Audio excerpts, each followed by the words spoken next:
Rage Whale. 3 friends, too many opinions, 1 podcast. This is episode 55, where we end up laughing uncontrollably with our surprise guest. We also discuss the diary of a CEO, when he interviews Richard Reeves, poetry, and gender roles. Hope you enjoy the episode. Hello. Hey. Hey, we are down a rage whale today. We have no James. He's on daddy duties. He's got Reef for a long weekend. So it's just me and Drew for the time being. Ah. Ah. We have a special guest. How was your week before we get into things? Interestingly shaped, man, just because... What sort of shape was it? Oblong? Yeah, maybe. It was like if an oblong and a hexagon had a baby. A hoblagon. I don't know. It was... Sounds like a Ponzi craft beer. Can I have Yeah, a it pint does, of actually. Hoblagon, please? I'll have a hazy hoblagon, please. That is pretty much my week. Because obviously the transition of going to Brighton, and we're still waiting to hear back from the flat owners so we can move in. But I start my job literally a week today, but I still don't have a house or a flat to be in. So we're hoping that a friend of ours in London knows a friend of ours in Brighton, and they're hoping that they can get me a little room or like a sofa to crash on or whatever. And then I'll just do that for a week or so while I'm training. Yeah. Or Yeah, 'cause it'll be a solid week of training, won't it? yeah, a couple of weeks training. Jeez. But I'm hoping the Brighton gods bless us and it all kind of aligns, and hopefully I hear from like the landlord / kind of keeper of the house, like either tomorrow or the day after. He did say I'll be in touch shortly, and I was like, what does shortly mean? Shortly feels like a few hours, or today, end of today. 10 minutes. But shortly feels like, I'm hoping it's not like 72 hours. I don't know. Hey, good luck then. Well, technically, you'll already be in Brighton when people are listening to this. Yeah. Literally, Wow. this will be your first day at work. That's quite that's quite profound and scary at the same time. Oh, are you starting on Monday, the bank holiday? Yeah, Monday of the 26th. Yeah. Are you able to do this on the evening of? Oh hell yeah, man! Yeah, I'll look forward to that because I'll just come back from You'll be back. No, see, this is we have very an extra special guest next week. This is very interesting now because this is what we were talking about. Do you remember I talked about the transition because I wouldn't have my laptop, my light, my mic. I'll be like scattered. That's fine. I'll be like, if you've got a place to sit everywhere. Down, James uses a mug and a mobile. Well, yeah, I might be able to use my mug and a mobile. If everything works out, I don't want to overpromise things, but we should have a man who was in The Batman coming on. Oh yeah, man, that's exciting. Yeah. So no, I'd love to be part of it. That's one you don't want to miss. I'd love to be part of it. Definitely, man, just to pick his brain. And he was cool. He was in that short film as well that you worked on for the photography. Ethel with that we saw. I thought it was a brilliant film about and Professor Green. Was it dementia? Yeah. It was really powerful. It's part of the charity. It was like I'm pretty sure you invited me to the screening, and it was in London. Oh yeah, you went and I didn't. Yeah.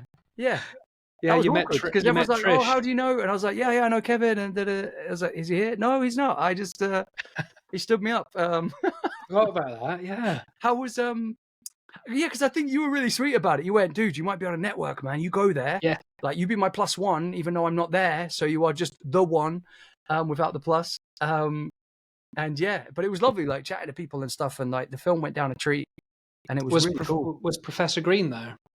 I don't know if he was. He might have turned up. I didn't stay for the whole thing because obviously it felt so awkward because people that were there were obviously really part of the film, or they were close friends or family.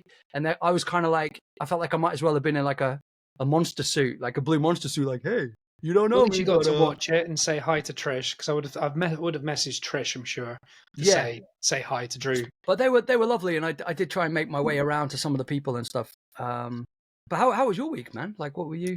Yeah, I'm just going to say, our special guest for today is just messaged. I'm going to be a couple of minutes late because I'm sorting my mannequin out. So Ooh. that might give you a hint to who's coming on. Hey, I like Yeah, that. had a good week, I think. Work is like mega busy, so everything's good on that side, on that front. And I had a nice haircut a couple of Yeah, days ago. you had a lovely haircut. And do you know what's weird? Especially maybe it's a man thing. I don't know. I'm sure women have it as well, but pretty much all of my barbers are always men. Hmm. And there's this lovely lady who's in the barber shop that I go to around the corner in Westminster Park, JJ's Barbershop, shout out. Really nice guys, really cool guys. And there's this lady who did my hair a couple of months ago, and she did it again a couple of days ago. And she's from Ukraine, and she speaks all pretty good English, a bit broken in places, but generally she can Like me. hold a Yeah. conversation. She struggles on some words, but she's just fantastic. But when the blokes cut your hair, it's just get the job done. But they're good at it. They're good at it. Yeah, yeah. And then when she does it, when you finish, she basically massages your ears and your neck, and it's like Oh, this is weird. It's very nice, but it's she blends it as well, though. I can see that it's blended. She's done a but really good. but she does that, and you go, "What's she doing?" And she's like Hi. strokes your earlobes, and it's because and then she just gives your earlobe a little shave if there's a bit of hair there, Oh wow, and she strokes the back of your head trying to find hair if she can't see it. I was wow. like, What to make it stand up on end, and then she can go snip. this feels intimate, but she's yeah, no, absolutely lovely. Do they do And the hair? Do you get like the flame in your ear, no, I'm not you. My ears are not like that. dude? They give my eyebrows a haircut. Yeah, I Like the get an eye. guy. She goes, eyebrows. I was Yeah, like, exactly. I was like, what? wow, you're there. Short back and eyebrows, please. You Yeah, know how people bite the nails and stuff like that? I yeah, used to do that. I'd do it occasionally. I only bite my nails occasionally when they get long, and then I'd yeah. nibble them Oh, down. but And dude, I'm you got to be quite careful good at because if you get the bit on the corner, if you the go too hangnail. far, oh, that No, I'm stings. quite good at not biting my nails properly now, but I just bite them because I can't be arsed to clip them. So Fair. I bite them when they're long to go normal, and then I leave Yeah. them. I'm quite good now. But what I do when I'm stressed or bored is I sit there and pinch my eyebrows and pull my eyebrow hair out. Wow. So Is you don't that a need thing? tweezers. You I just think it's plucking like it. I think it's stress or whatever Yeah, makes yeah, you yeah. do it. I don't know. Wow. That's like a cat. You know when a cat licks one area for too long and it starts to get like Get a little bald area. a little bald. You got like a little bald patch there. Wait a minute. When we were young, didn't you have a shaved eyebrow, like a line through it? Is that you? No, I remember. Do you remember I said like we'd said like, oh, look really cool. Like I wanted one because Someone in our friendship it, group it definitely was in a had that. film. It was in a film, and I was like, I really want to do it. Like I think it looked cool, man. I might do it Well, just for apart from love. that, my week was fairly uneventful. I think. Oh, except I went to see a really good film that I'm not allowed to talk about till next week. Oh yeah, So next week when we do it, it'll be spoilerific because we'll yeah, go yeah, yeah, into yeah. detail. But Can't wait, yeah, man. I can't wait. I've heard amazing things about it, and also from what you said as well. But I love that generation and that genre, and I can't wait. I can't wait. I don't want to say too much about it because I don't want to influence you. When are you going? Are you actually going tomorrow, I or you don't believe, know yeah, yet? because thanks to you doing this now, I'm free now, and I think Sweet, Sarah and I are going to do it tomorrow, so I'm well excited. nice one. It's going Well, to I be a won't lovely say little anything until day. after Catch up with then. the wifey, and then yeah, man. Where's she been? She's just been working hard, man, in London because she works for that the dog grooming place in Covent Garden. Oh, nice. In Bow Covent Wows, Garden. Bow Wows, yeah. Ooh, So that's it's posh. quite a trek, and she's been staying up in London and like looking after people's cats and rabbits until she goes to the job to look after dogs. So it's like, yeah, it's Yeah. amazing. She loves her animals. We do. How's sitting with animals to do the job with animals? Yeah, but it's like she just Genius. said, like it doesn't feel like a job. She's like she absolutely loves her job. Like every day she goes to it, it's a new dog, it's a new face, it's a new treat. It's a good That's it. times, man. That's why I like my job as well, because if people say what my job is, it sounds shit and boring, but it's not. I see new people, maybe 3 new people a day, and a new house, a new place, a new location, and interesting stories, and you get to connect with different people about different things. Yeah, Like today, I connected with this slightly older couple about 60s design because the place we're in is like It's dated, but so well kept. It's like got a kitchen from the 60s, and it's never been changed, and it's meticulous. And we are now being hello. Yeah. Hello. Gonna make you like the queen. Oh, I just had to Oh my make your god! I just picture realized. bigger. I just had to double take that was not your hand. That was I did not notice that straight away. That was brilliant. That was quite creepy. That was fantastic. How are you guys? Good. Very good. How are you? Oh my god, I just had a disaster. I tried to set up Barbara. Not Barbara, she's not Barbara. Gemma, Colin? for the podcast. Vagina. Knocked her over. She was everywhere. Wig on the floor. Legs everywhere. She was a right mess. Spread eagle. Spread eagle.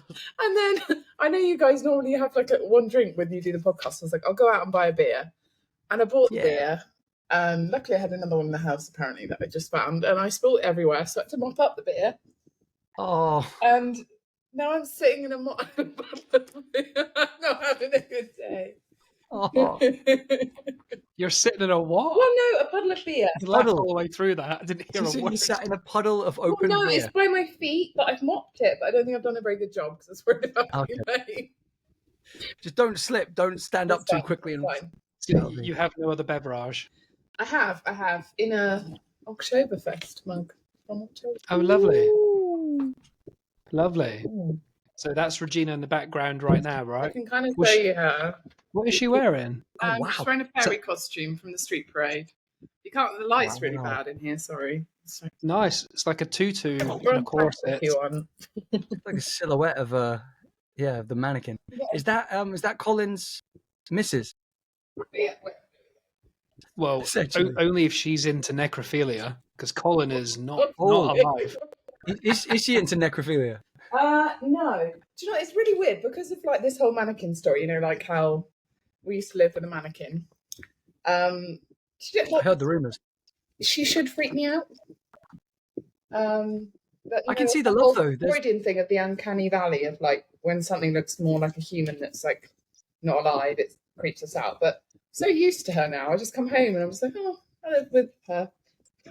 It's comforting now, isn't Yeah, it? there's a nurturing side to it. It's very nice.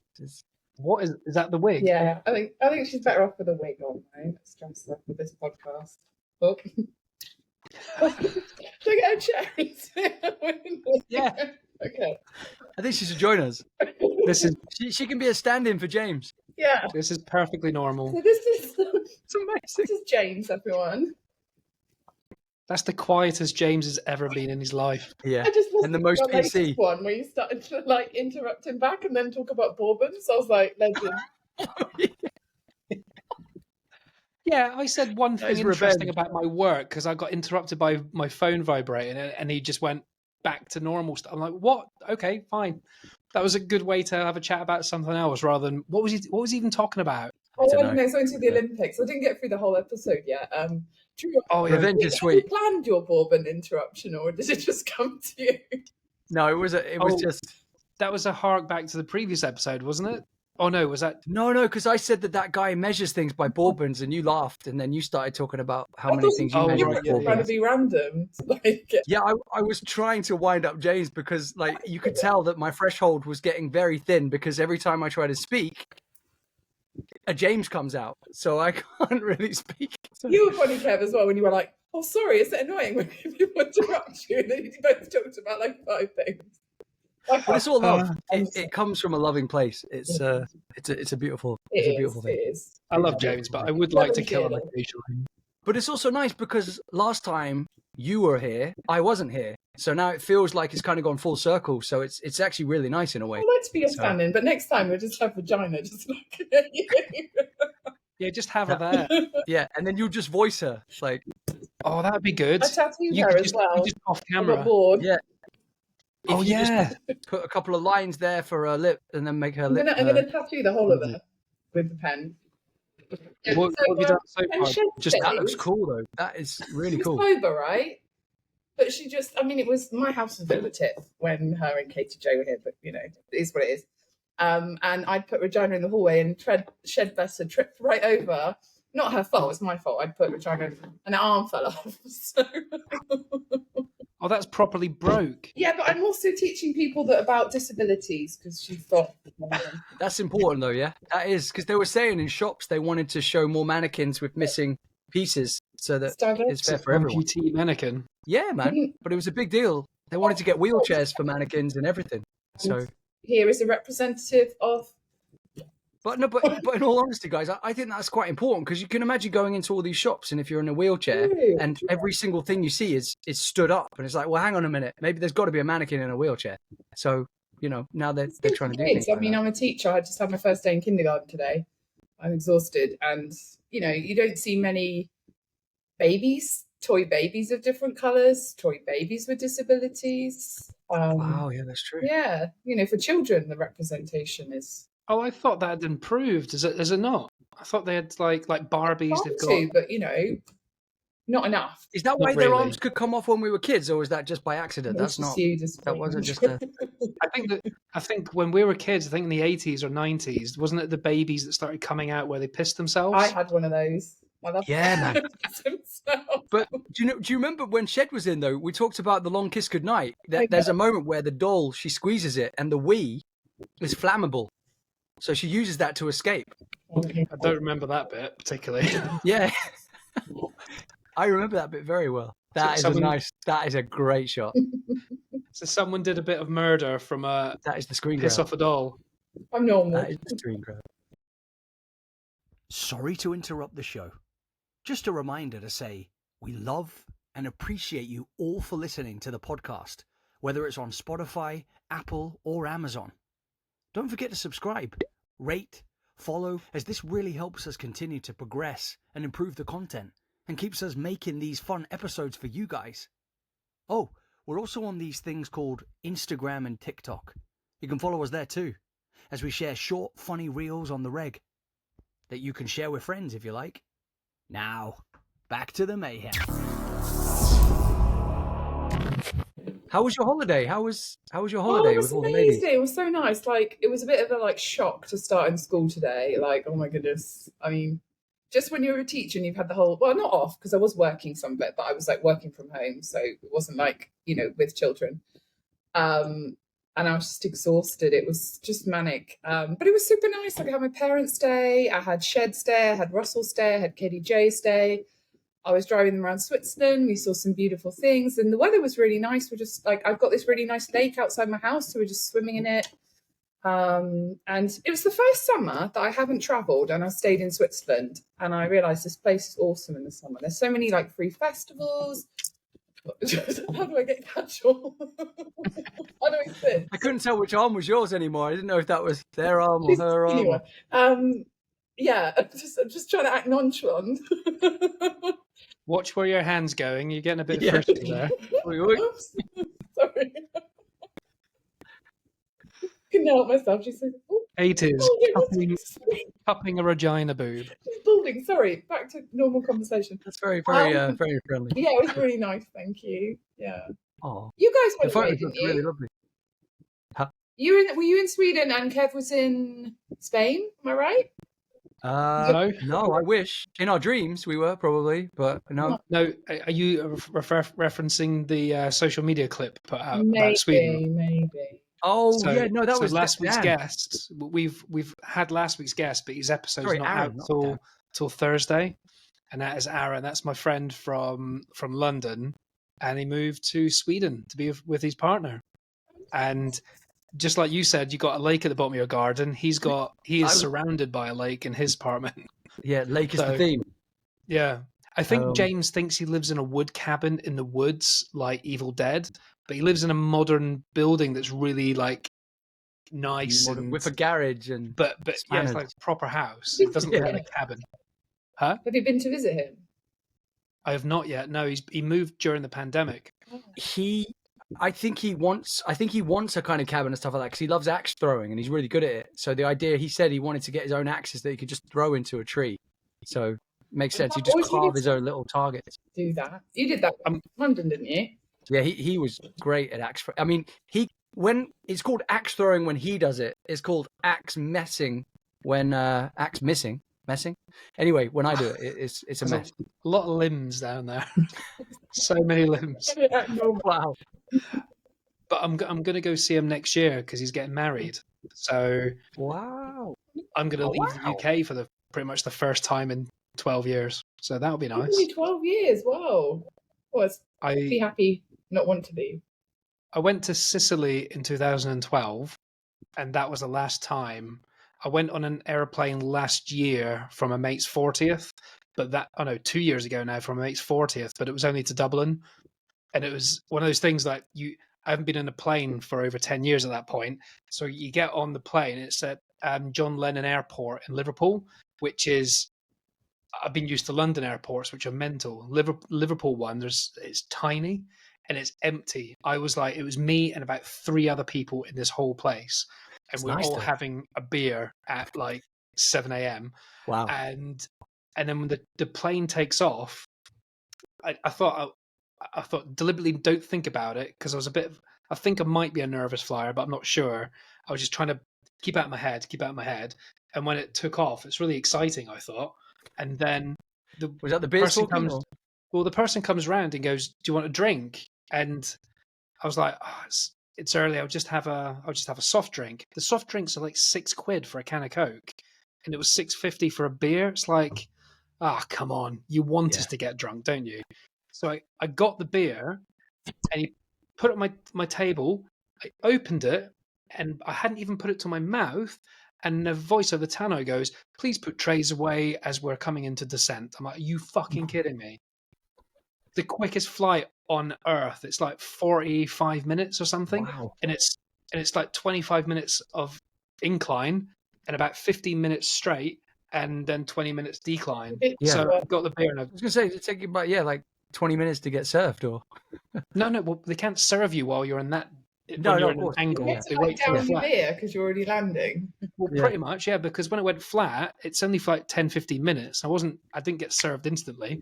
Yeah. They had like 20 people in front of me. That's what I mean. Yeah. As soon as I got the drink, it was like descent. I was like, for God's sake. So yeah, that was fun. I don't even know what we're talking about. Oh, I'm going to go to Sweden next year. That would be nice. Sweden, nice. You're going to go to Aaron. Sorry, I interrupted him. Okay. I was going to say, all right, James. You talking about all your stats, and it's really interesting. And it's like really cool that you've got listeners from all around the world now. And then I also wondered if some of them are my friends from around the world, possibly, but probably not many. But I was like, I wonder where some of these listeners have come from. I think it's really cool that you've got like such an average. And when you said about like the ratio of like women to men changing and the age group changing, like it's really great. Yeah, that's big. Like literally for how long are we doing this now? It's like 4 or 5 months, I think, which is quite long. A lot in 4 months to do that. And it was always male heavy for everything all the time. You got 2. And I think until we started chatting about Regina, and I think honestly probably it's probably Shed, Kate, Emma, that effect. Yeah. Absolutely. Which is great, and I love it, and I think it's an amazing thing to have. And there was another bit of analytics that I thought was interesting. I think, let me just remind myself if that was, so the age group, we didn't have anyone below 35 and no one above 44, but now we've got teenagers up to 60, which is insane, I think. Shows it's not just your friends listening. There's lots of other people around the world now. Which is true. It's lovely, because I don't have any friends that are 18. Yeah. Sorry, I was going to make a comment. That sounds strange. No comment. But do you know what I mean? As in, like, all my friends would be like 40 odd, so to speak. Me too. Like, right, I'm going to put Regina down now. You're not even 40 yet, Drew. I know. I'm knocking on the door of 40, like close When's to your birthday? 31st of August. Oh, I'm 21st of August. Hey, you're the 21st on Wednesday. Wait, yeah. Do you turn 40 this year? No, next year. Next year. Depressed cool. about it. Oh no! It's lovely. We just got to embrace the numbers, We just got to embrace the numbers. Yes. So you're 39 on the 21st. Yeah. Another year around the sun, as somebody said it in a very poetic way, and I was like, "That's a really beautiful way of looking at it." Talking of poetry, I loved your book, by the way. Oh, Amazing. It really spoke to me. I got a bit emotional. I was like, wow. And I was like, wow, super talented. Really oh, cool. I was really that's really impressed. sweet. Thank you so And much. I just loved all the different things you were commenting on. Like, you don't often see poetry on modern society. And like, I remember you talking about how it's hard to get out there because there's not as much of an audience for poetry. And I thought, Yeah, there's a big gap there. Like, you think of poetry and you think of like English GCSE, do you remember? And yeah. and it's like, why should it be that way? Like, that play with words and just Yeah. how you, I like how you talked about like social media, mobile phones, dating, like mental health. There's so many issues that we don't hear in poetry much. Yeah, that's what I thought, because it's like I said that poetry gets a bad press, that it's kind of like roses are red, violets are blue, I love you And sort people of stuff. just turn off. They think of school and they don't think of like, Yeah, and you've and it made was it like, modern. You've made it alive. I loved it. yeah, hopefully. No, thank you so much. Like, that's why I tried to bring a kind of a fusion of like hip hop. People were saying, like, when they've read it, like one guy read my book and he said, he's like, these could be lyrics for songs, man. I'm like, oh, that's cool. Like, that's really nice to hear, because I was thinking that most songs you hear that are really good or popular, it is poetry, it's rhyming. Most songs rhyme, so it is kind of poetry just with music behind it. I said that to you ages ago, Lyrical man. movement to your poetry, like, Yeah, when you hear it on his Instagram, he does kind of not rap it, but you do speak in phonetics, like you don't fast. just go, you I don't try read to make it. Yeah, I try to MC it in a way. Well, they call it spoken word, but it was interesting. My brother was listening to it the other day, and he was saying it's too fast to appreciate it. And he said something really interesting. He said, when it's like you get bad rappers and they just speak really fast because their lyrics don't have any substance, but it just sounds cool when it's really fast. But he said, your stuff has real weight and it's quite profound in places. And I feel like you might lose certain people because it's too fast. But I said, but that just listen to some of them more than one time to take it in. And I didn't know that was just me having ADHD and a low attention span. But no, but that's what my brother was spoke to me. But like, I couldn't take it all in, and I had to. And then I made the effort to listen again and again to the ones I really like. But that's so cool, because I was saying, like, I'd love it if people returned to it again. That's the idea, that I wanted it to be a bit like, like a Russian doll, that it's got different layers. So when you go back and revisit it, you can open up another thing and go, oh, that's what he meant by, okay, cool. So it's got re-listenability, if that's even a word. But what I realized was, on Audible, you can actually make me sound like a chipmunk, so you can speed me up. So I'm like, or you can slow me down so I sound like. So it's actually cool. So you can set it to however you want to hear me, essentially. I'd like. So if it is too Brian fast, Blessed. yeah, yeah, I like it. Can you give us one line of your poem off the top of your head? Like, not a paragraph, like one or two lines, but Brian Blessed it. I don't think I can do a Brian Blessed. It's like booming. I'm Brian Blessed. It's a bit like that. Okay, you do it. You just do a couple of my lines like Brian Blessed. What's his famous line about Flash Gordon? Gordon is alive, or something. Flash That's Gordon is alive. I'm Brian Blessed. Oh, this is not going to work, but I tried to crack... Oh, wait, hang on. Kind of quite posh. I tried to crack the silence to see if it would break. You've got a so I could take a tiny piece to keepsake. I just sound like I'm constipated. No, you sound a little bit Bane there. Yeah, I do sound a bit Bane. Yep. But do you know what was crazy? What I've just done recently, because a really sweet lady, I did this talk at this event for kind of like retirees, because they basically they lost someone last minute. I think she was giving birth, which is obviously much more important than doing a talk. And they just kind of wheeled me in as like a third wheel. Did and you I'm give like, birth? Huh? Did you give birth? To give birth. Yeah, they wanted to watch me give birth. 40 people just watching me. No, but it was like, when I was there, the guy was opening the windows like, we don't want people to fall asleep. I was like, mate, I know I'm going to be super boring. I was like, this talk is either going to go two ways. Either it's going to be exciting and entertaining, or it's going to be one hell of a nap. And like, people did fall asleep, bless them, because they're like late 70s, like 80s, 90s. Anyway, this really sweet lady wanted to purchase my book, but she's like, I'm losing my eyes. Like, I can't I can't see very well. Not losing her eyes. No, Her eyes like are not going anywhere. Bye. It's not Beetlejuice. It's not Beetlejuice. They're not just falling out somewhere. No, but I meant, woo, take that. I see you. No, but like losing the ability to use them. You're talking about eyes, Just one dangling, just one bouncing. Just ran out of the room. I'm losing my eyes. Just ran out. It Sorry, ran let me out. just put that back in. Just walking around Sorry, like Pan's Labyrinth. And Hello. then one is looking that way. But she was amazing. She was amazing, and she said, "I'd love to read your book, but I'm losing the ability to use my eyes," which isn't funny at all. No. And So you sold her your album? No, I didn't. She said, have you heard of the RNIB? And I was like, no. And I looked into this. So the RNIB is people that, like, the partially impaired that can't see very well, right? They have their own audiobook library.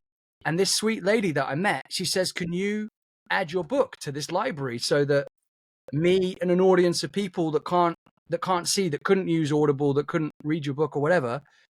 And I spoke to the RNIB company, chatted to them, reset the whole book for their format, sent it to them, and supposedly at the end of this month, it's going to be released on the RNIB. And so I contacted the lady that did the talk, and I said, could you let Doreen know, this really sweet lady is like 87. She's the one with no eyes. She's the... So, But yeah, she's the one. Her eyes are doing a number on her. But yeah, but I just looks really confused. She really inspired me, man. She was really lovely, and one of the things she said was, she said, thank you for bringing back some of my world, because her partner who passed away, John Haynes, he was a poet, and she said, you remind me of my ex-husband, and then everyone went, ooh. I was like, it was really funny. I was like, well, I might be a little young for it. You might be a little out of my league. But yeah, no. Isn't it lovely? That's a lovely story, and we've just ripped the piss out of your life. Yeah, a really beautiful story. I'm sorry. Yeah, it is. Yeah. Just gave me the vision of her eyes just popping out. I know. But it was so funny though, because when I didn't quite understand what she was saying at first. Oh God! Look at Kate crying, bless her. It's gone. She's losing. Crying, but not the correct sort of crying for your story. She's losing the ability to use her eyes. Sorry. Just put it back in. Sorry, that was a really beautiful, cute story, and I just ruined it. No, hey, no, it's all. But that's a really good thing you did. You've helped someone there. That's really nice. No, but it was lovely because she inspired me, and I thought if people did, I told the lady as well. I said, there's some inappropriate like language, like swearing and so forth, and she was like, well, we'll put an E next to it, and I was like, okay. And she went, everyone's over 18, or I was like, great, that's good to know. So yeah, but that's mostly irrelevant of the book, what you're doing, or anything like that. You just helped someone who's quite lonely feel heard. Yeah. Oh, it was really she really touched me. Like it was crazy. You should have reported that though. I know. I knew you were going to go there. But I think I might have mentioned this briefly on episode, because do you remember I said that she had links to aliens? Not her personal self, but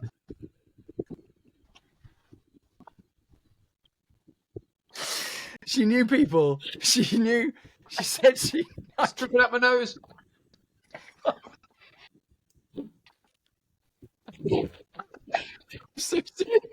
Audio, guys. Audio.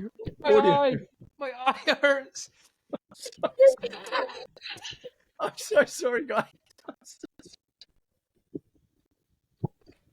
So sorry. Woo. You know that filter that makes people look like they're crying? That looks like normally. I just tried to hold my rum and coke in my mouth, and it came out my nose. And I just rubbed my face to get the rum away from my face. Look like we've got the sad app. Yeah, but then I rubbed my eye and I put rum in my eyeball. Do that? Do that? Yeah. Get close. So we've all got to. Oh my god. Why did she have links to aliens? So she I don't think it was even that funny. It just no, it just but not got me like, for some reason. no. She knows Sigourney Weaver, which is a link to Alien. She does not. Yeah, she does, man. What are you She knows- talking about? She knows fucking Sigourney Weaver, right? And I know David Cameron. No, What? David Cameron? no, That's not rubbish. James Cameron. David Cameron. Sigourney Weaver. And she said, one of my nephews or something's working on the new Alien. I was like, what are you kidding me? So like, yeah, she's got some serious connections. Oh, you should to the see if you can to get the movie. a part on an Alien film. Yeah, exactly. I was like, listen, Maybe you know, should let her touch Maybe you you. should. Yeah. Yeah. I was like, if I came on your sofa, that sounds really strange. Rise back in.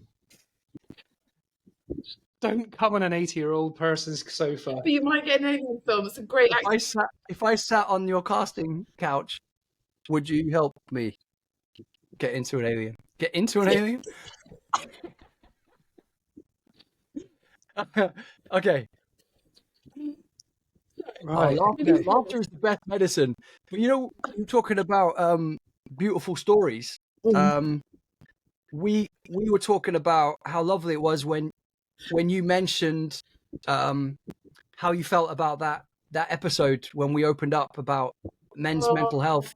Yeah, thanks for appreciating that. I was like, I didn't really know if my opinion even mattered, but I just really wanted to feedback because I never hear, as a woman, you never hear groups of men talking about mental health, and I just thought it was so important. It's so beautiful, even to hear Munden opening up, which is like the rarest thing ever. But massively in connection to that, when you sent us the link to the podcast that we've all seen, that was actually something that Kev and I were saying, like that to talk about that podcast, because it was very powerful, like, and obviously it hit you on a level and meant something. And I finished listening to it today, and it was profound. Do you have any like feedback of? I mean, do you want to introduce what the podcast was to all the listeners? And then... yeah, absolutely, I do, and I think people need to. I think it's a really important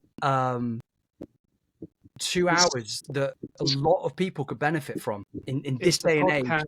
DOAC, the Diary of a CEO. Yeah, CEO, and with Stephen Bartlett, one of the dragons. Yeah, which he's I the didn't host. know until I listened to His it. podcast's really good. You should listen. Yeah, he's great. Like, and the guest is Richard Reeves, back on the 8th of July. Yeah, and the book is a boy of boys and men, which was crazy because at the time. Sorry, I dropped it. Sorry, being serious. Sorry. No, it's hard because I'm just thinking about all these different body parts, like eyes and like head and arms and legs missing. Anyway, but yeah, I thought it was really powerful because it made me think of the book of Mice and Men, which I thought was really powerful because that's also got a lot to do with mental health, because of the two characters. I don't know it brilliantly, but I do know that one of them is mentally challenged, say. Like Lenny. And the other one, yeah, is it Eddie? What? Lenny. Sorry, Lenny. Yeah, and that's a beautiful, heartwarming story, which is obviously very, very sad and quite powerful in its own sense. And I thought it's very interesting that Richard Reeves, whether it was a choice or if it was kind of subconscious, that he's called his book Of Boys and Men, because it literally lands in the head just like Mice and Men. Do you know what I mean? Of Mice and Men. But I couldn't believe how powerful it was, because in my head when you sent me the link, I clicked on it and I didn't you obviously you don't know how relevant obviously something is until you start to peel away the layers. But then when you see the host and the man himself, Richard Reeves, talking about the impact of mental health with men, and then when they go into the suicide rates and the idea of feeling less than or that they're not contributing to society. Just thought it was a super interesting debate about like how society's changed, and I thought it was so interesting when he talked about how he wanted to look at, like, obviously I'm a woman and I still identify as a feminist and all those things, but I thought, it's good that we're all like, it's also back to Munden's complaining about wokeness and things, and I'm not saying that. I do believe in like a lot of, people should have I'm ranting, but I'm not saying No, I agree with but you. I'm saying, what about men with all these women's conversations that are happening now, which is fantastic because, the patriarchy and women have been left behind, but the conversations about men, people are too scared to approach now because they're just worried that they'll be seen as a misogynist, to not talk about what is a man's identity, how does a man feel, why do men behave a certain way, how has society developed to change men's roles, because he's had this interesting point that like traditionally men were the providers and like now women don't need men for the same things. And I was so shocked by the suicide statistics. And I just thought it was really relevant to your discussion because you brought up a lot of the issues. I thought it was relevant to your other podcast where you talked about, I mean, I know you didn't intend to link your episodes, but they are super linked. Like when you talked about how you were growing up as men and how you've kind of talked about growth a lot, like how you were kind of pissing about, and I was part of that, when you're younger, and how you've learned that some of those ways aren't the right way to behave, but you were also a product of the society you were in.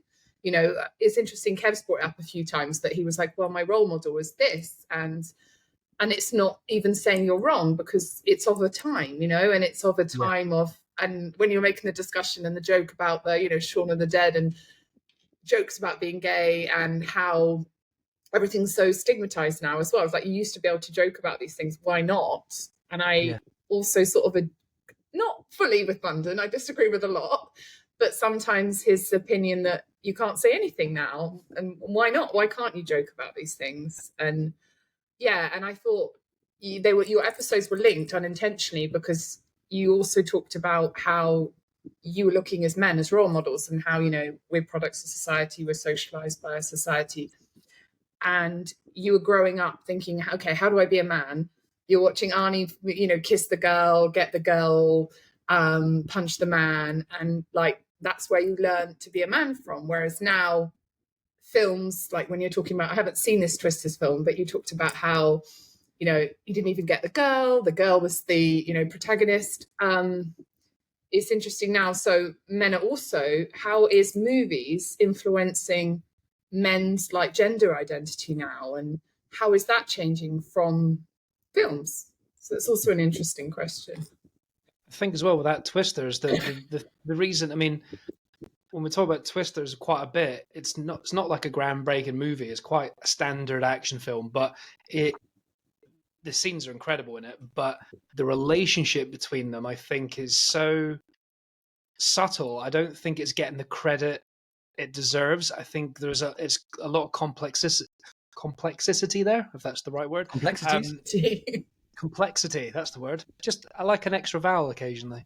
You just like your own dictionary. You make your own. But the bit I liked is the fact that the bit that women would fawn over, generally speaking, is the beginning bit when he comes out, in his cowboy hat and his wet t-shirt, looking all muscular and handsome. And they do. There's people in the film that are like, oh my God, look at him type thing. But she, the main protagonist, Daisy Edgar Jones, she's just like, oh, fucking one of them guys, and ignores him like he's a fuck boy or whatever the terminology it is these days. And she only looks at him at the point when someone lets slip that he's got a degree, he's studied in things, and he's not as obnoxious as you think he is. He's obnoxious because that gets attention, that gets money, and he can give money to charities to help victims of these tornadoes, where she thought he was just selling merch. He's giving all the money. He's taken nothing, giving all the money back to the survivors to help rebuild their homes and stuff. And she's like, if he's nice, why is he doing the bravado stuff? And she's only interested when she finds out he's a caring, nice person. And I think that, irrelevant what you look like, if the headline there is women or whatever sex you're attracted to, is attracted to nice people that do good things, that's only going to be a positive thing for the future. Yeah, it's a great kind of role model, like you were saying. I think it's his persona, isn't it? Like you're saying in the film, his persona comes across as kind of hip jock that wants to get the girl, but deep down he's actually a sensitive, compassionate, and caring person.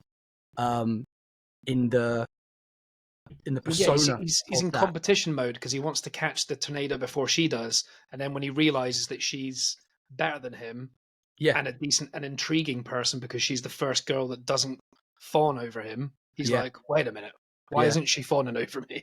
Yeah, but also, like we were saying the other day, like it's respectful. Like the film we were talking about briefly, The Union, the relationship between Mark Wahlberg's character and Halle Berry, it's very respectful. Those characters now in this world, the men are respectful of the woman as opposed to being.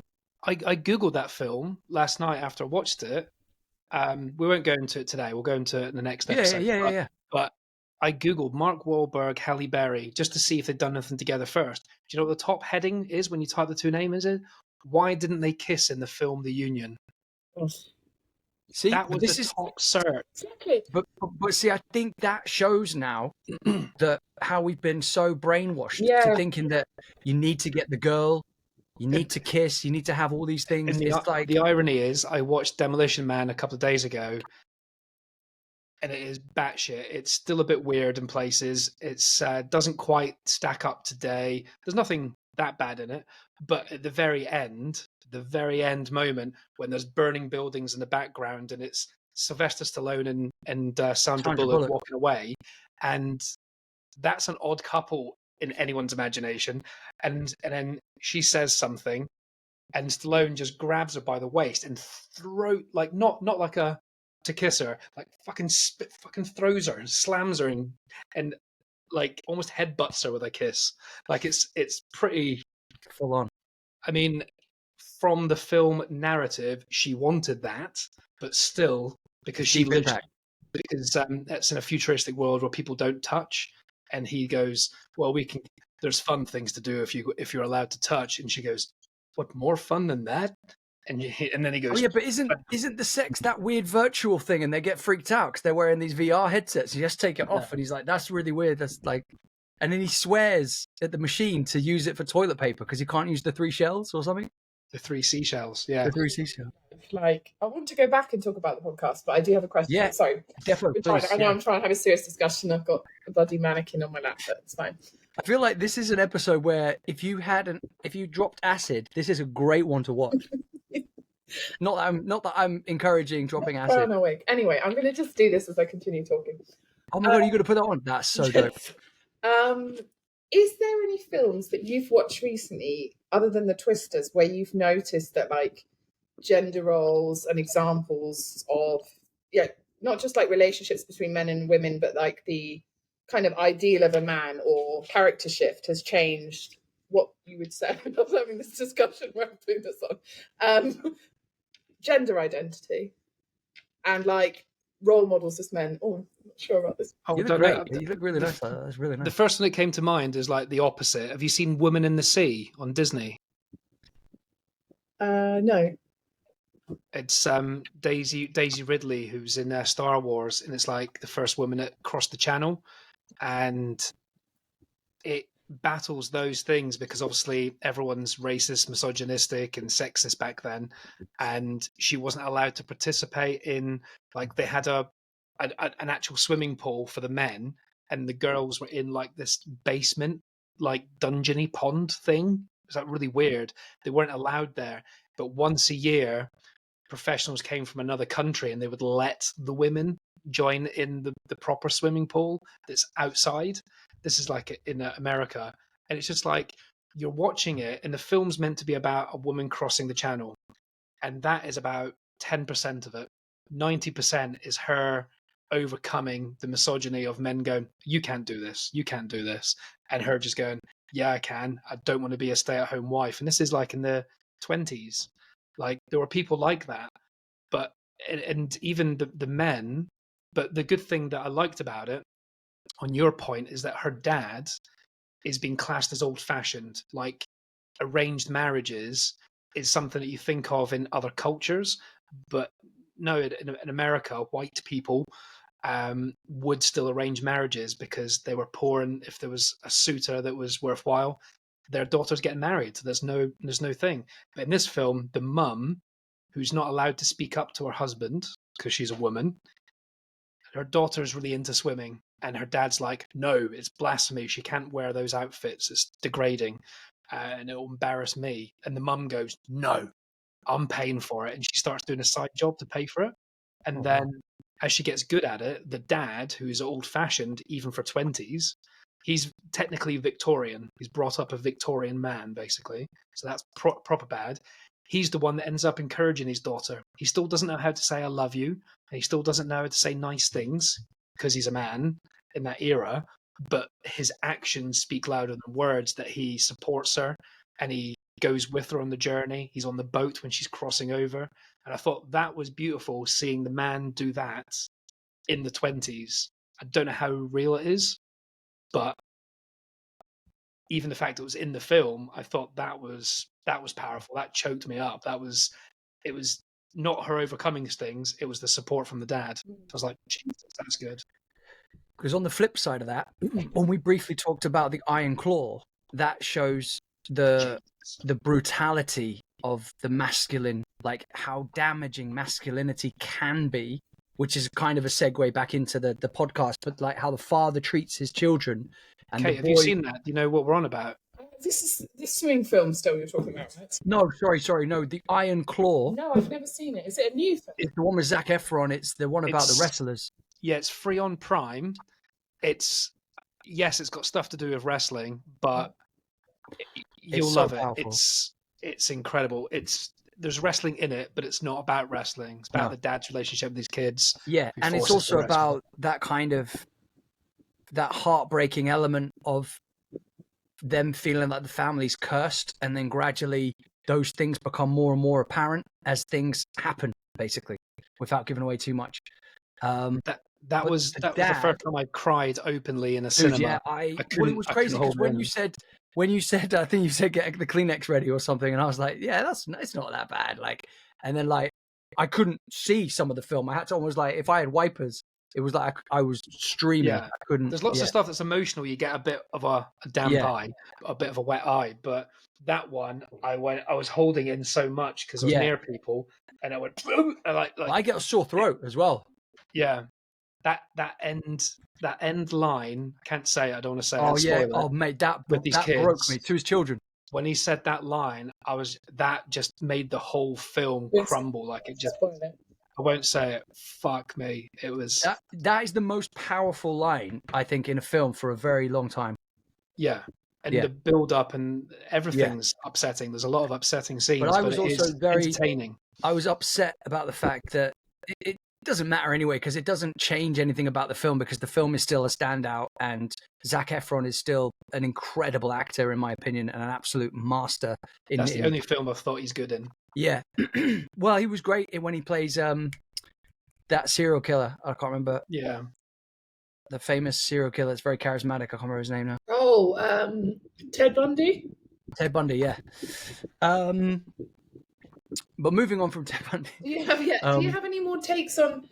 I was going to say... that podcast was so relevant to almost every topic you were bringing up. And so the discussion we had with Emma was amazing. Yeah. So yeah, she's incredible. But we're going to get you both on together. Yeah, we want to do a four-way. And we're going to try and be quiet. So I might not invite James on that one. I want to be quiet. I just want to listen to her. She's amazing. One of the bits though in the podcast that really hit me today because I finished the last kind of half an hour of it was when he says, "We've been so busy calling men out that it's time to call them back in." And that hit me so hard because the idea that chivalry has become diluted because men are fearful of their principles being attacked when it means something nice, but it gets pulled out in a different kind of, it gets taken down the wrong Yes. what's the word? Avenue, not like, so like say, because I did that once, that there was one time where I wanted to help a girl with a table because it was a feckin' heavy table.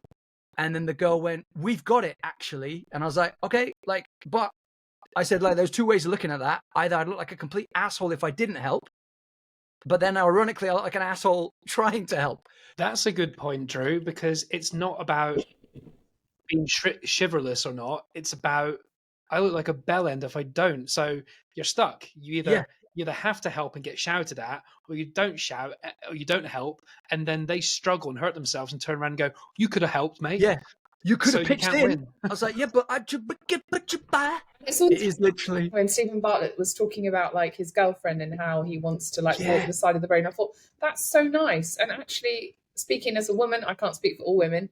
I like chivalry, and I think a man can be chivalrous and still believe in women's rights. And I think that it's gone too far now that men like don't know who they are and worry about like, you know, helping a woman or doing an act of like chivalry, opening a door or something and being seen as a dick. And it's like, no, why can't we? And it's not like backwards or in time or anything for a man to treat a woman nice. I thought a lot of things he brought up, I hadn't really registered were issues until he mentioned it. And then you go, oh yeah, I do that. Oh God. Oh, don't do that. Oh God. Whatever it might be. How are you with your wives and girlfriends? Do you do those things for them, and do they like them? And always do that. Always open doors and stuff for that, and things. Just it's kind of basic how you are brought up, you know. Yeah. So I would. But the problem is, if I did it for someone in the street that I don't know, they might think I'm coming onto them, whereas I'm just opening something up for them. Actually, that reminds me, there was a really awkward time when I tried to ask someone for the time and they happened to be of the opposite sex and they were like, "I'm not interested." And I was like, whoa. Like, it's not like, it's genuine. Like, I don't have a watch on me and I just need to know the time because I'm trying to get somewhere and you're the only person here.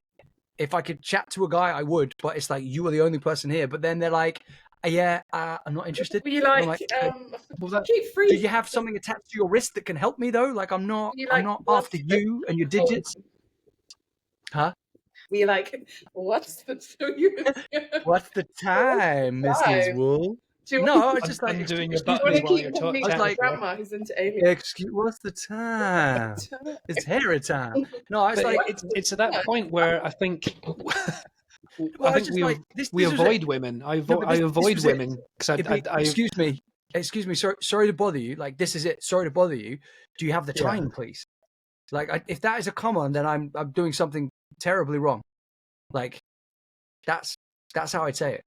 Yeah, I deliberately avoid women generally in public because I just feel like it won't be seen as a normal conversation. But see, but that's sad, man. If I saw a girl with a cool t-shirt. But that's sad, like, in a sense that as a woman, right? As a man, are you often like worried about preaching someone because you come across as like, will they think you're a perv or you think they're hitting on 100%. If I saw a girl with a cool t-shirt at a gig, I'd go, cool t-shirt. If I saw a girl in High Street with a gig t-shirt of a band I liked, I would know where to approach them. But a bloke, I'd always go, I always go, nice band, man, or whatever. I always do that. Yeah. If it's a girl, I wouldn't bother. I can appreciate why you feel that way. And it's often maybe women making you feel that way, like you just asked for time and they're like, why are you hitting on me? Right? And I'm not blaming because there are pervy men out there, for sure. Yeah, for sure. And women do get harassed, that's a fact. Yeah. But I think it's a shame that you can't compliment a woman without. No, I disagree. I think it's fine. I think that's the problem with the good thing about the podcast is that conversation that made me realize a few things or put into context what I was thinking or feeling. But I think in reality, if I put myself in a woman's position, and I'd like to think of myself as a feminist in the sense that I'd like women to have all these equal rights. I'd like if I did the same job as a woman and they didn't get paid the same as me, I'd kick up a fuss. Anything along those lines, and I think that should be normal. Yes, there's things that we can do that a woman might not be able to do when it comes to certain things, but vice versa as well. There's lots of things women can do that men can't do. Like when he was talking about politics and the fact that men generally take bigger risks because the way we, and I watched something today, sorry to deviate, but it was about children. And it was this little thing about if you have kids and you've got a clean home, don't be angry when they spill something. That kid is spilling something to experiment, to see what happens. If you stop that, you could stunt their growth and their learning Wow. capabilities. So you've got to let them do it. It's like men, we're idiots, and everyone says it. If You've someone's got going to to let us spill dump a drinks. man and a woman growing up, it's going to be a boy, because the boy's going to do the jump on his bike more often than the girl would. Yes, there's girls that do that sort of shit all the time, more as they call tomboys or whatever, but men more often will hang from a building just for a laugh, whereas women are not going to be doing that, generally speaking. Mm. But I do think it's important to realize as a man, yeah, it's a bit shitty. You can't go and speak to someone friendly because they think you're coming on to you. But also, I kind of don't mind that, because men are arseholes, and there's a large percentage of scary, terrifying, not nice men. And if women are a bit cagey and you have to win them over time, fine, then it means they trust you. But I wouldn't go up to a random woman, because it's not because I don't want to be offended that she'll say, "Oh, you're coming on to me," and tell me to fuck off. It's that I don't want to unnecessarily stress a woman out that is just mind their own business, and all of a sudden a man looms over her saying something, whether it's nice or not. I could scare that person, especially if it's in a lone, only, if it's in a quiet place or something. So I'm quite happy with a bit of Distance. the way the world is, because it's Well, yeah, protection. because if that helps give a bit more safety to women, because you're right, because some people would take advantage of situations, and you've seen enough documentaries where people are charming and then they end up being the worst fucking serial killers. So if you are being sexually abused, or if you are being very nice, then yeah, maybe they think like alarm bells straight away. But on the flip side, what has been nice is people have come to me and they've said, "I'm lost. Can you help me find my way?" And they've been women on their own, and I've taken my phone out and got a map out and saying, "Where are you trying to get to?" And those moments are actually nice, because it makes you realize where both sexes can actually be safe in each other's company and both achieve an objective, and going, "I'm lost. Can you help me?" "Yes. Thank you for trusting me. Here's my map. This is where you want to go, just down there." And then that woman must have looked. That woman did not approach you randomly. That woman would have struggled for 10 minutes, looked at a bunch of men, and gone, "He's got the friendly face, and he looks nice." Okay, Because cool. you do.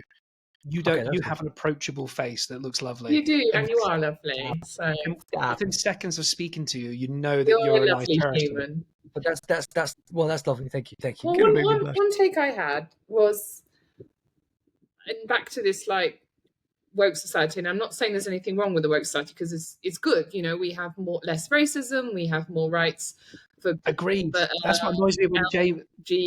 I can't say all there's so many LGBTQ. Don't you think that's what annoys me when James goes, "Oh, woke"? I'm like, no, Yeah. it's good to be woke This to a certain percentage. exactly. It's about scales and balance. But one thing I Yeah. did appreciate was him finally admitting there are factual gender differences. And this is a problem with woke societies. Now people are like, "Oh no, men are like," and I'm saying this as a woman who wants equal rights, right? But there are, and he was like, "These are facts." He was like, men are often physically stronger. That's a fact. It's genetic, or men's brains work slightly differently. And it's like, why are we being sexist if we admit these things? Because they're facts. If it's scientifically innate in us. Yeah, and yes. it's Well, what that's you it. do with those facts. If you use those facts to oppress people and to not give people the same opportunities, then that's damaging. But Yeah. the fact that they're facts isn't damaging. I think everything's on a case-by-case basis. If you're an IT specialist and the job is between a white woman, a black man, a dwarf, someone in a wheelchair, that's equal. Whoever has the best brain for the job gets the job. The disability, the sex, the race, irrelevant. Yeah. But if you've got to go on a building site and deliberately lug big things around, unfortunately, the guy in the wheelchair and the person that's a dwarf is probably at the bottom of the list, if not zeroed included, is between the adult tall man and woman. Well, yeah, well, that's because the environment. Just the man. The environment is actually indicating whether or not they're fit for the job, right? Because yeah. But again, that's a slightly sexist point, because there's loads of women that work on building sites and stuff, but everyone works to their capacity. I think the women could still be fine. I mean, yeah. Yeah, but I but just not wanted the to go back person in a again wheelchair. Yeah, with women come to walking building sites. That is sexist, Kev. with No, that's what I'm saying. That's the point I was making. Like they can be, they might be doing different jobs to the big. That's the same. If I was on a building site, I can lift a certain amount of weight, but there's going to be a guy that can lift double that. So obviously he's going to be the carrying guy. I'm going to be the hammer and nail and drill guy, because I'm not a bodybuilder. He's going to be the guy carrying the big lumps of cement. That's got nothing to do with male female. That's to do with genetic size. So just going back to this the struggles of women, especially when they go home. The struggles of women.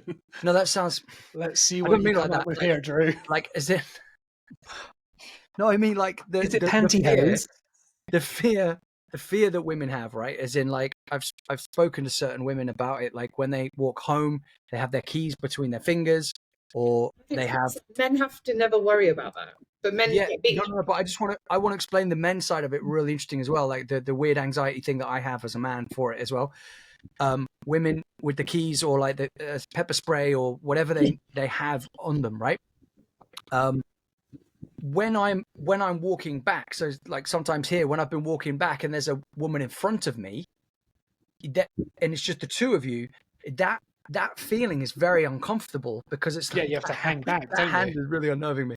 But you have to hang back, don't you? Yeah, so I was saying cross the road. Well, you can either hang back, right?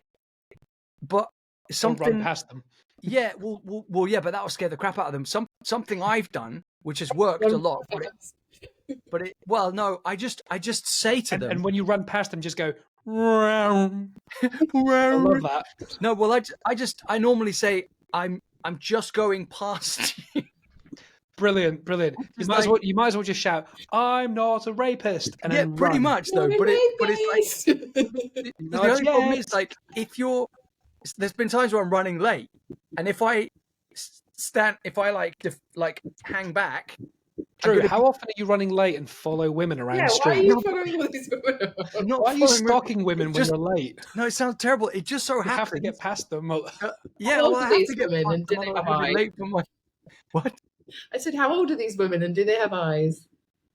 Yeah, maybe, and they've got connections to aliens, but what I mean is, you must feel this as well. If you've ever walked, but what I'm saying is the anxiety is crazy. That we step into that mode of going, they might think I'm a predator. Have you seen that comedy skit? It's definitely on social media where it's a close up of a woman on her phone in the dark walking, and she's talking to her friend like, "Yeah, there's a man behind me, but I'm trying to speed up a bit." And then there's the man behind, not like close, like a whole street away, but within distance, and he's on the phone.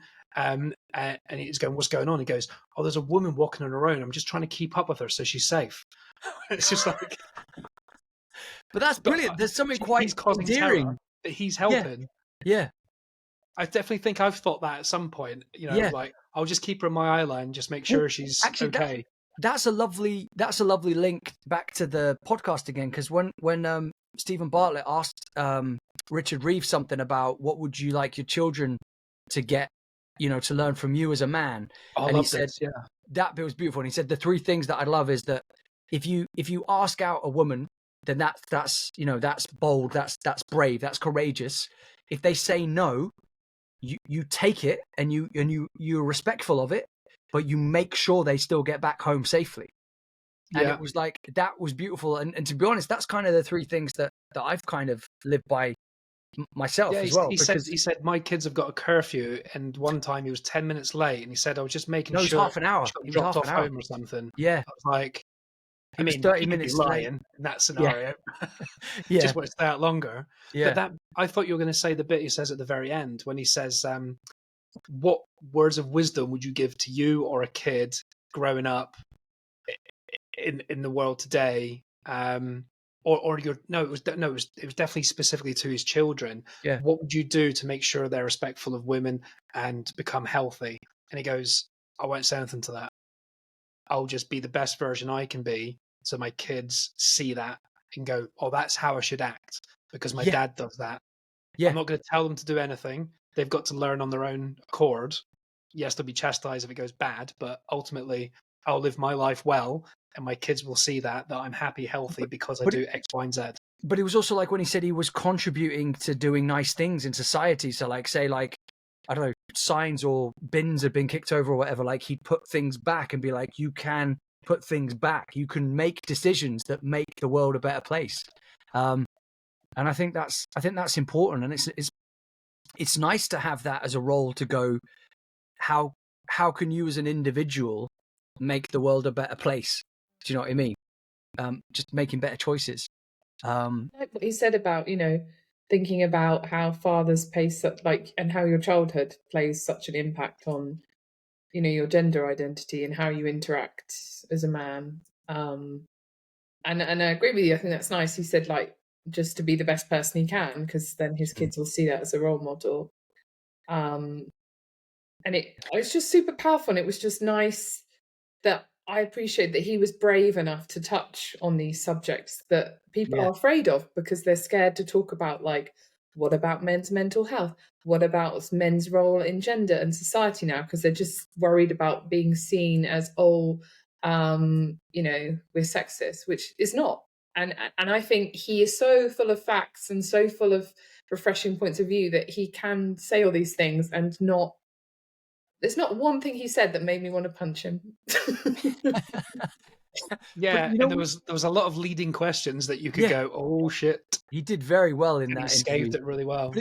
I liked when he was talking about therapy and doing joint therapy with his wife. But then when he talked about he was a stay-at-home dad and she was the breadwinner. And that's quite a role reversal from, decades ago where men were the breadwinner. It shouldn't be weird, man. It just shouldn't be. I know it shouldn't. You're not saying that. I'm just saying it shouldn't generally. Yeah, it shouldn't be. It is exactly what it is. But also what I liked what he was saying about the idea that we should champion the women in our lives. Like champion your partner, champion your sister, champion your mum, champion the women in your lives. That's why I think when you see things like to do with domestic violence, the reason why that is horrendous on so many levels is the fact that, and I mentioned this briefly in one of the poem things I think I wrote, was that if it wasn't for a woman giving birth, men wouldn't be here. So the idea that they can raise a hand to a woman is despicable. Do you know what I mean? It's like... Oh, there's a couple of times Sadie needed a little bit. Whoa. I'm joking. All right, Sean. She smacks me in the middle of the night sometimes. Yeah, but that's probably playful, isn't it? It's like... No, it's not playful. We've got that kind of thing, is it? No. When we're asleep, right? When we're asleep, my dog is Barney, and he's nicknamed Piggy.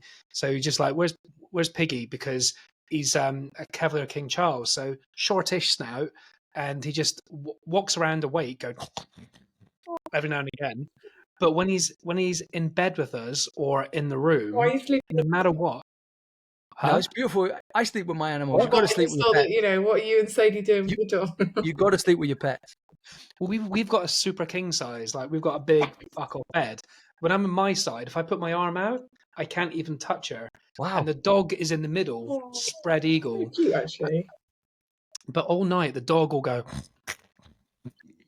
You sure it's not you?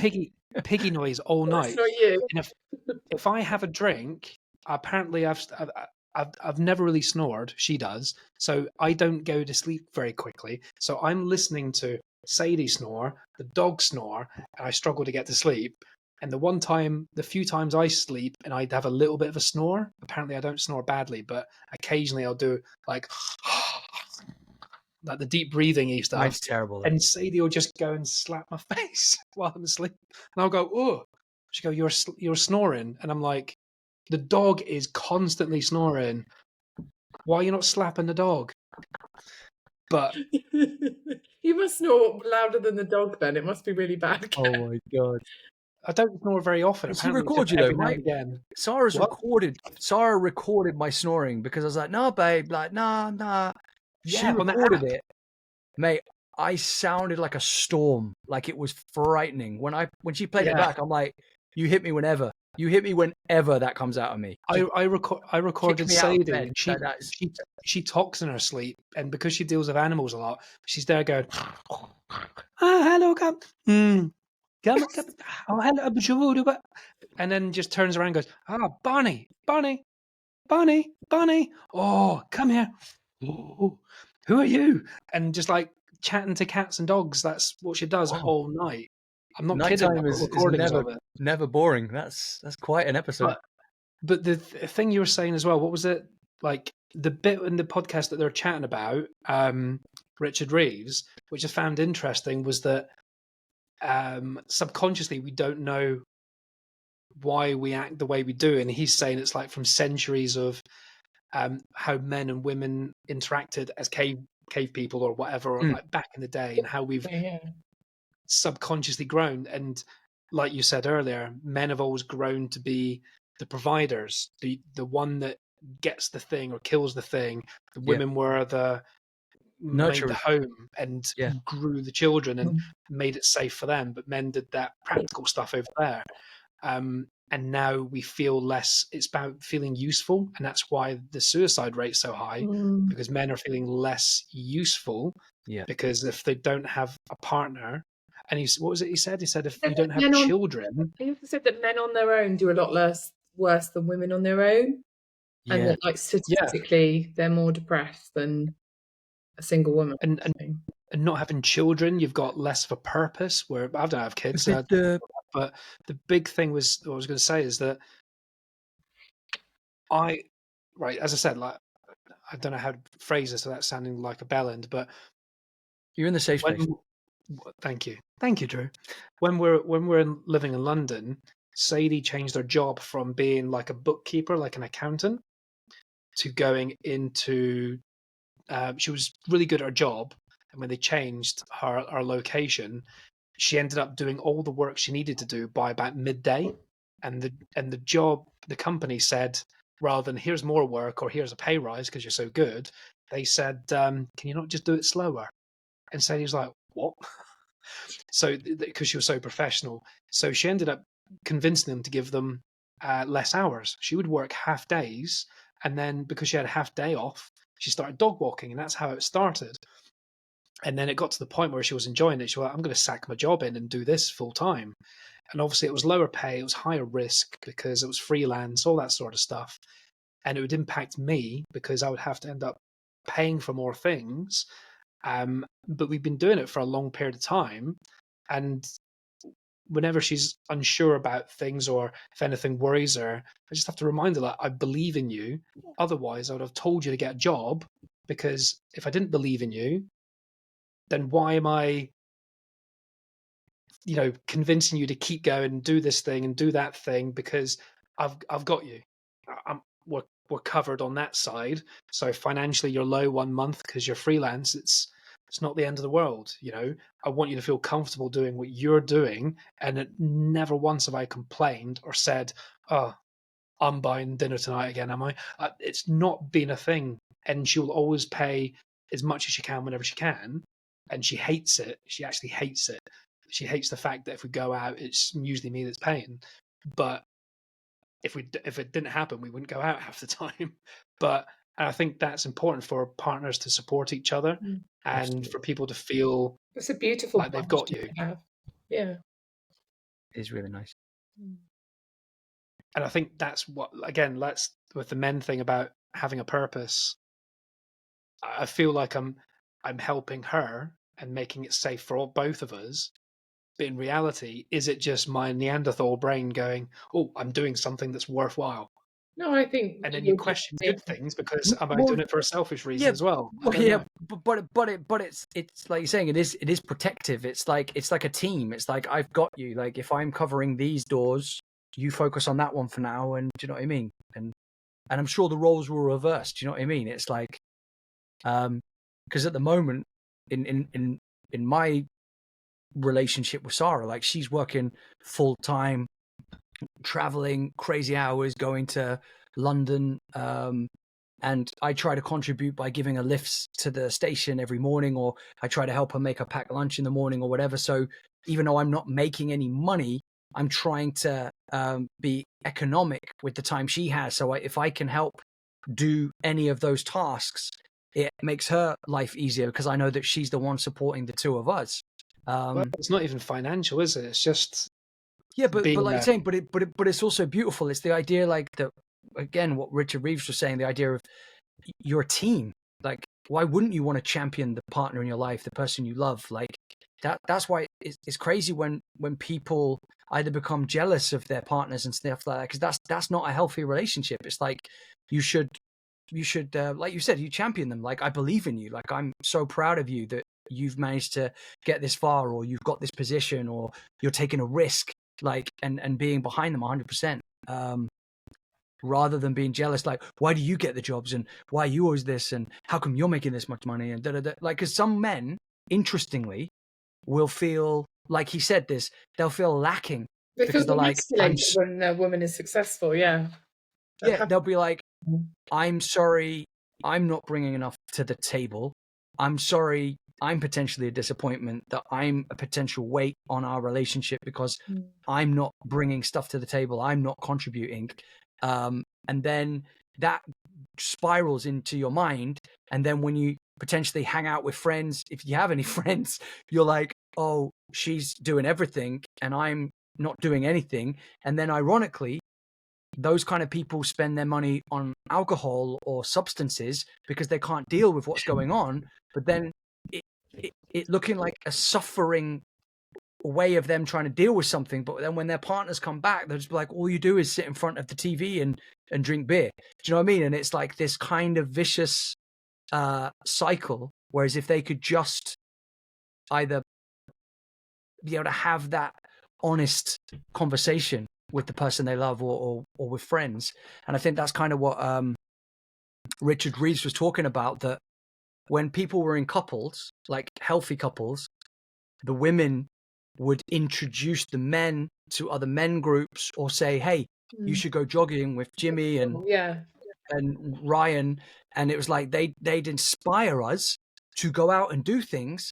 And I've got to be honest, like, apart from this is like our kind of thing, Kev, like we were saying, because without that, when Sarah is away and stuff, like, men, and it's true, and he says men are terrible at setting up events for other men to turn up to. Why do you think that is? I'm good at it. Yeah. Okay. Yeah. Okay. Yeah. Organising things in general. Kev is the event guy. Like, you're strong at that. I think it's because we're not organised, right? To a degree, some men, right? But also, I think it's an age range, not a men thing, because we can all make friends easy, and we all have. We've got big friendship groups, and now we're like in the 40s. It's like there's only a few people you hang out with. I'd love to go back to Andover and see Vinny and Paul and all that lot. I haven't spoken to them in ages. And got kids, guys. Yeah. But I'm not. I'm not going to pop back to Andover like anytime soon.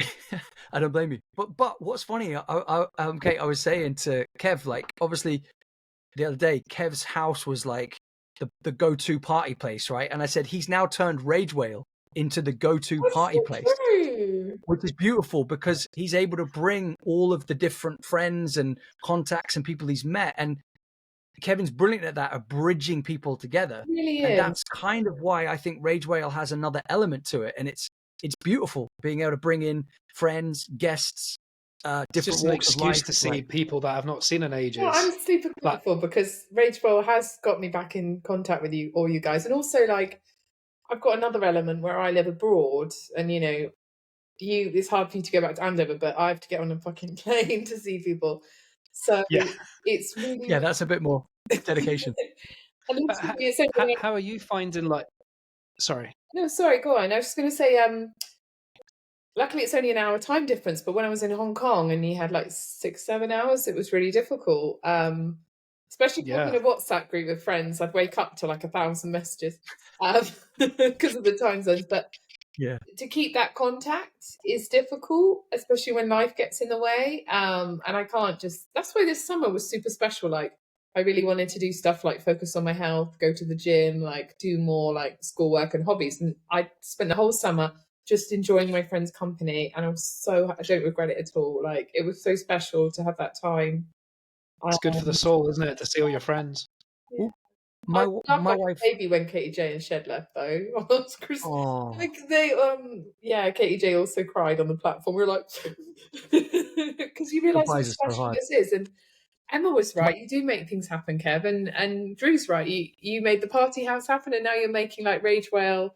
Even if we are connecting remotely, that doesn't matter. And I know that we're going to have a meetup at some point, and we're finding these old friendship groups are reconnecting, and we're finding that even though all our lives have changed, we still, all connect just like no time's passed, which is beautiful. That's it. Our connection was so strong when we were younger that it will never yeah, wane. that If we meet, when me and Drew started when our first podcast, it was one of those weird things. It was like we'd only spoken on WhatsApp. I hadn't spoken to Drew properly in a couple of years, but Drew's the only human being in the world that would phone me on my birthday. I'd get a text or a WhatsApp occasionally from people. Drew phoned me with his human voice. I sing as And well sometimes. Did I do the Stevie Wonder? yeah, I'd be at work, so occasionally it'd be voicemails. It was just lovely. But I was going to say something. Oh yeah, to go against the curve, I think Kate is incredibly brave, and the characteristics we mentioned about men, I don't think it's a men characteristic. I think it's just a majority man thing. But Kate is very brave and goes and does the dangerous, scary thing, and goes to the other end of the earth, literally, to go and get a new career, a new lifestyle, whatever the main reason was. But I just when I knew you were going to Hong Kong, what the hell?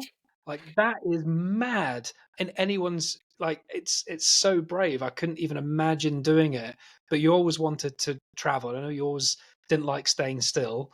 And now obviously you're in Zurich and like it's how are you finding like making friends with like new people in different areas? Is it easy for you or Yeah.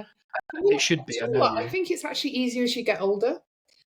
Really? When you're older, our age, and when I come back to England, everyone's married and got kids. I'm not saying anything wrong with being married or having kids, but a lot of people who've chosen to move abroad have had kind of a life where they had adventures in all these different places and maybe not settled down at the same traditional rate, right? So a lot of my friends are my age from all around the world, but people are more open to new friends because everyone's away from their family. So your family becomes your friends. And you get these very close relationships because everyone's seeking what they miss at home. And, you're never going to replace your friends from home. And that's another reason why the summer was so special, having that time. But in a way, I think I was very shy before I moved away. I'd never even been to Hong Kong. I just made a decision on the spur of a moment, and it was the best thing I ever did. Like, it's such a cool city because you've got like city and nature together, and you don't often find that. But I was very shy beforehand, and then I was just forced into all these scary situations where I just had to talk to people. I just had to make friends. I didn't know anyone.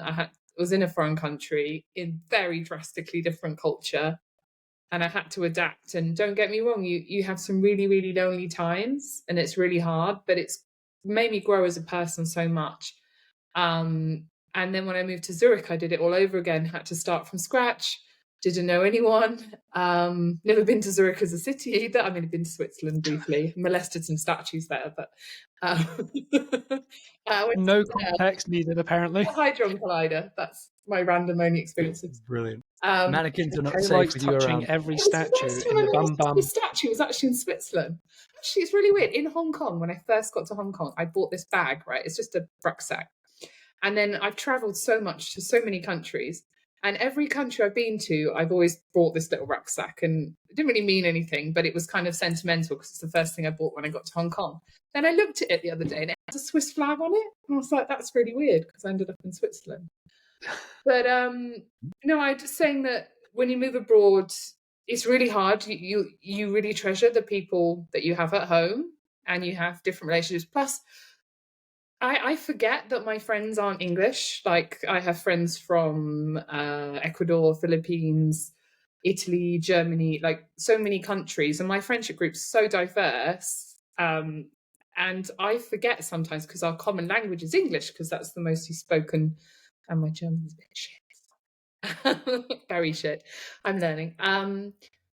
I forget that sometimes, that we have had but I've got this such strong connections with people from such vastly different cultures to me and different upbringings.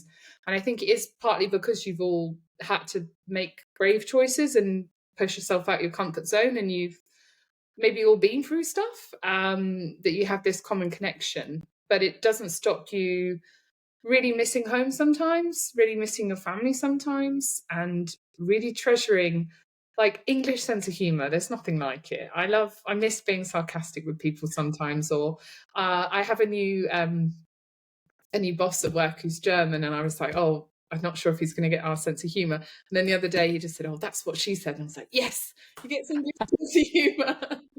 It's brilliant. It's Yeah, sometimes silly is just the best, isn't it? yeah. There's a beautiful quote by someone, I can't remember who it is, and they said the best kind of life is the one where you can reinvent yourself every time. And that makes me think of you, like, because every time you reinvent yourself from the wheel, you know. You do kind of, 'cause you move somewhere where you don't know anyone and you just have to just completely start again, and But that's new culture, everything. incredible though. Yeah, because they don't know you. You can be the confident one or the loud Yeah. one Well, when you you could were even the be a quiet one completely before. different person. You know, if you used to be, Yeah. I don't know, loud, you can be quiet, or you could be, who knows, like nobody knows you.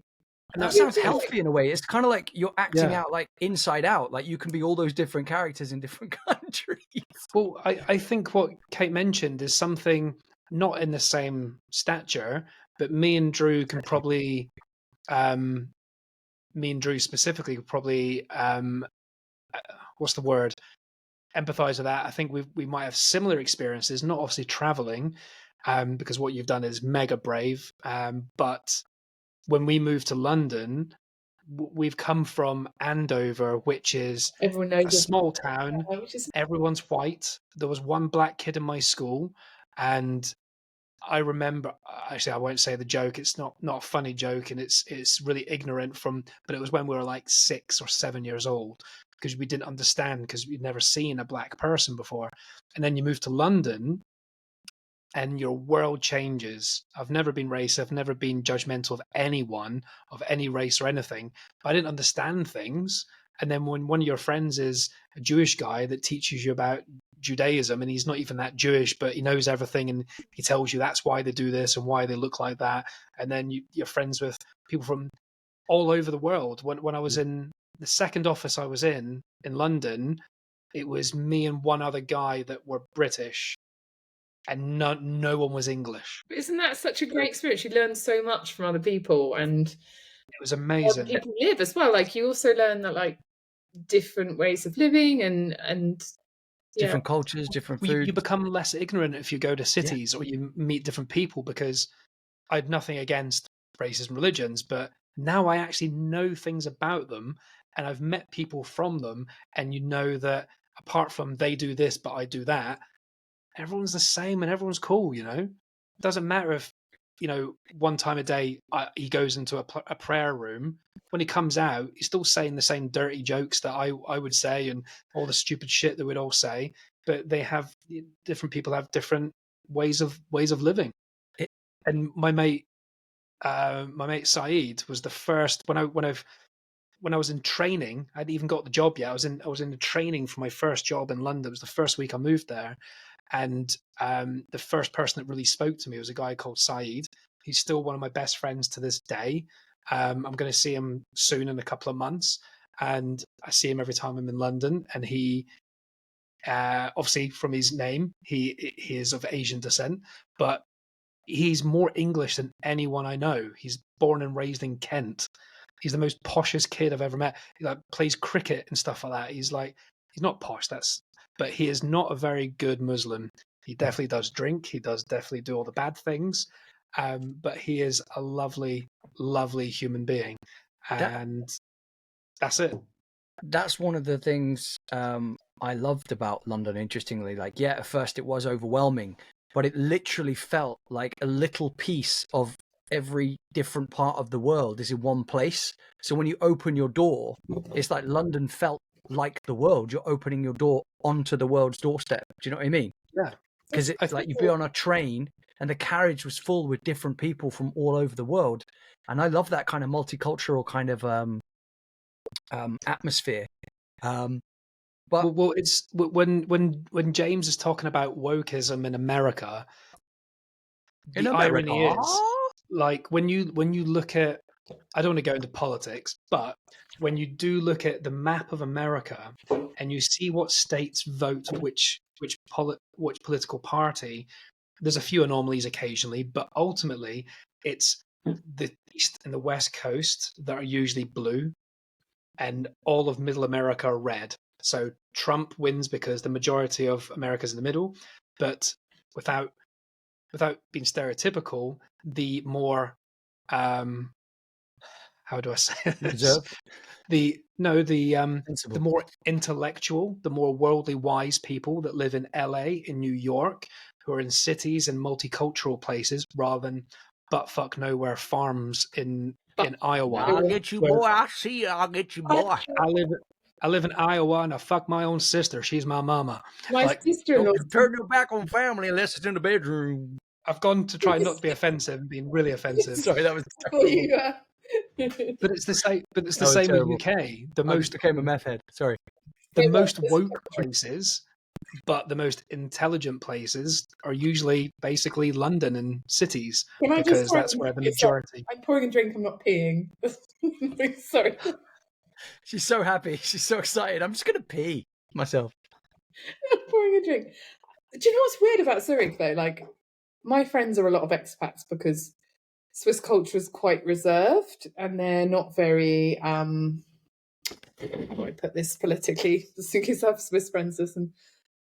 They kind of keep themselves to themselves, and it's also my fault because I haven't integrated enough with the language, because it's very difficult. Swiss German is difficult to High German, and yeah, it's my own fault. I haven't tried hard enough. I need to do more. So fully owning that.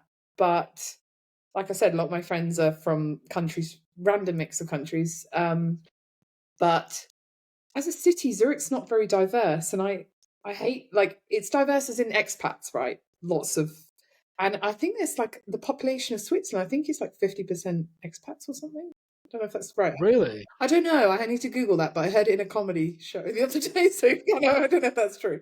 It must be true. Are you in a majority white area as well? That's what I'm saying. That's what I don't like about Zurich as a city. I find that weird when I'm used to London. Is like you're used to a melting pot of races. And also, do you know what? You know, in London, you see people with like alternative style. I find this weird about Hong Kong as well. Like you'll see someone with a mohawk, someone with like loads of tattoos, someone with like. That's the best thing about Camden, isn't Yeah, it? exactly. I'm not saying just necessarily like. Camden's just mad. It's like a not just like metal style, but you see people with like really quirky dress sense, or someone who's and you don't really. Camden feels like a festival. If you get off the tube station, you've walked into a festival. Like, as a city in London, you just see that all the time. It's so normal to see people with their own style. And I do miss that about as this is a city. Like, you don't really see many race diversity. Like, yeah, you get people from lots of different countries, but not necessarily a lot of different races. That's why when I was dressed up as a squirrel. Oh, sorry. I was just saying it's predominantly white, and you don't see people with. What about squirrel? Oh, yeah, you dressed as a squirrel. I went out as a fairy the other day, but that was it. I was just going to say, because based on what you said, when Kevin did this really cool project thing where he was like, how do you see yourself and how do others see you? But for some reason, I chose a squirrel onesie outfit, and I was doing like a breakdance freeze near the statues of the lions. Yeah, there you go. But the reason why no one blinked an eye is that's London, baby. That's just normal. Like they might have just thought that was fashion. There might have been people going, man, where can I get that squirrel onesie outfit? That is dope. You know? That's just Trafalgar Square. Oh, Yeah, but look, no one's looking at me. Look, that's like not I'm. weird. No one cares. London, really? Not weird, is it? No, at all. It's like a normal day. Yeah. Bizarrely, being outside was less weird, but we were in a pub and he didn't change. We were just in a pub having a beer. Drew, you are moving to Brighton, and that is the right place for you because you see stuff all the time in Brighton. I was once walking down the road. I think I spoke about this before in your podcast, and there were like 40 people dressed as Smurfs. No one blinked an eyelid, and they just all walked past. They had like a zombie walk where they have 1,000 people at one point, and they like shut off all the shops, and everyone just smears blood and dressed as a zombie, and everyone's just like, "Oh yeah, that happens here." That's cool. It's the weirdest. Apparently, I thing. heard that Cool. they stopped giving fines out to people who do minor drugs in Brighton because it's such a bohemian place. Very little violence or crime happens on that, so they just don't care. Whereas in most other places, you get a prison sentence or yeah. massive fine. Everyone's too In Brighton, they just don't care. They're just like, yeah. Nice. Do we want to talk about films? Do we need to, or are we any more? No, we need to. podcast? No, because we have a new tagline. Don't we, Kev? What?